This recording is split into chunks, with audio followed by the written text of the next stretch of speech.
नाही, त्याला आम्ही नाही टर्निंग पॉईंट म्हणू शकणार. कारण आपल्या आईचे बहिणीचे डोके फोडून घेऊन टर्निंग पॉईंट किंवा आरक्षण आम्हाला इतकं पण महत्त्वाचं नव्हतं.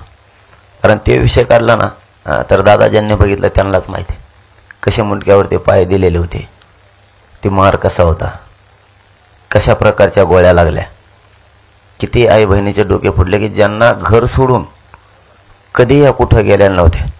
त्यांचे काहीचे पूर्ण नाकं तुटले होते, काहींचे कान अर्धे तुटले होते, डोक्यात 34 टाके होते. हे त्यांनी कधीच बघितलेलं नव्हतं. अशा घरातल्या काही तिथं महिला होत्या. तिथं का आल्या त्या गोदापट्टा एक केला आणि त्यांना वाटलं भारत देशात आमरण उपोषणा इतकं शांततेचं आंदोलन असू शकत नाही, म्हणून ते त्यात सहभागी झाल्या होत्या आणि शांत बसलेले होते. मी खरं सांगेल, मी बघा, मी कधी खोटं सांगतो, खरं सांगतो. चूक असली ना तर आम्ही मान्यच करतो आमची चूक आहे, कधी पण. आजच नाही, मला काय देणं घेणं नाही, सजा जरी लागली तरी पण आम्ही खरंच बोलतो. काही कारण नव्हतं. अगोदरच्या रात्री ते 400-500 जण पोलीस आले, पण त्याच्या अगोदर एक दिवस असं झालं होतं 29 तारखेला की एस पी साहेब आणि कलेक्टर साहेब माझ्याकडे आले. ते म्हणले 2.5-3 लाखाचा शहागडला जो आम्ही आंदोलन केलं होतं सगळा मॉब बी हरलेला होता. ते फक्त माझ्याकडे आले. ते म्हणले काही करा, यांना फक्त शांत करा, नसता आमच्याकडे असून 2 ते 2.5 हजार इथला फोर्स आहे, खूप काही होऊ शकतं. एका शब्दात सांगितलं तुम्ही घराकडे जायचं. 2.5 ते 3 लाख लोक घराकडे गेले एका सांगण्याच्या एका शब्दावरती. आम्हाला जर धिंगाणा करायचाच असता तर त्याच दिवशी आम्ही केला असता, कारण सगळे पोरच होते. इथं अंतरवाली 3ऱ्या दिवशी आम्ही कसं काय धिंगाणा करणार? महिला आमच्या आया बहिणी तिथं बसलेल्या असताना 2-2, 4-4 महिन्याचे लेकरं सुद्धा, ते थंडीत वाजते त्यांना तरी पण लेकरं होते. एक माता माऊली तर अशी होती, ती मांडीवरती लेकरू घेऊन बसलेली होती. हे 4 महिने वय असेल त्या मुलाचं. आईचं डोकं इतकं फुटलं की आईच्या लक्षात सुद्धा राहिलं आपल्या मांडीवर पोरग आहे, आणि ते पोरग पूर्ण रक्तानं भिजलेलं होतं. म्हणजे एवढं असं काय झालं होतं?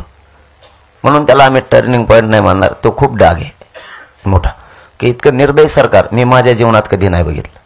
चीड ही निर्माण होणारच, कारण तुम्ही इतका मार दिला, इतक्या गोळ्या. आत्ता पण सांगतो तुम्हाला मी, मला वाटतं आमच्यातलं इथं असं नाही एखादा, त्याच्यात आत्ता बी 13 गोळ्या आहेत, त्याच्या हात लावला की दिसतात. आत्ता इथं सोबत आहे दौऱ्यात. असे किती काय, तुम्हाला एकदम छर्रे मारायची परवानगी नाही. तुम्ही ते कसे मारू शकला? मुंबईपर्यंत पोरं ॲडमिट केले तरी नाही निघाले. काही काहींच्या त्या फुफ्फुसाच्या खाली मासात गुंतवून बसलेत. ते कसे काढायचे ही सुद्धा आता मोठा प्रश्न आहे. नाही निघाले. म्हणजे इतका अन्याय आणि इतका हाल. काय केलं होतं तर काहीच नाही. बसले. अगोदरच्या रात्री 500-700 आले. ते म्हणले फक्त तुम्ही उपचार घ्या. मी एकतर उपचार घेत नाही कधीच. मी पाणी पित नाही, जेवायचा तर विषयच नाही. इतका कठोर उपोषण करतोय.